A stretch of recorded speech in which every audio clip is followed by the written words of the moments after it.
ડાંગ જિલ્લાની ગ્રામ પંચાયત ગ્રામ વિકાસ કચેરી દ્વારા આહવા તાલુકાની ગ્રુપ ગ્રામ પંચાયત માટે કચરા વાહતુક માટે કરોડો રૂપિયાના ખર્ચે ઇલેક્ટ્રિક વાહનોની ખરીદી કરી એક બુદ્ધિનું પ્રદર્શન કર્યું છે।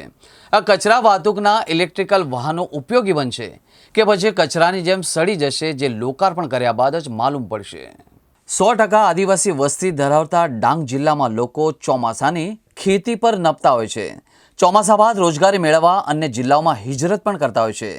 ગામોમાં વિકાસ નહીવત હોવા છતાં જિલ્લા ગ્રામ વિકાસ એજન્સી દ્વારા ભીનો સૂકો કચરાના નિકાલ માટે કરોડોના ખર્ચે ઇલેક્ટ્રિક રિક્ષા ખરીદી કરીને જિલ્લા પંચાયતના કેમ્પસમાં મૂકતા અહીંથી પસાર થતામાં લોકોમાં ભારે આશ્ચર્ય ફેલાયો હતો, કેમ કે ડાંગ જિલ્લાની આંતરિયાળ વિસ્તારોમાં ધરો ઢોળાવ ડુંગરો પર છૂટા છવાયા હોય અને રોજિંદા લીલો સૂકો કચરો નીકળતો પણ ન હોય, ત્યારે જિલ્લા ગ્રામ વિકાસ કચેરી દ્વારા માત્ર સરકારી ગ્રાન્ટનો દુરુપયોગ કરવા જ ઇલેક્ટ્રિક રિક્ષા ખરીદી હોવાની ચર્ચા જિલ્લા પંચાયત વર્તુળમાં ઉઠવાનો એક ગણગણાટ સાંભળવા મળી રહ્યો છે।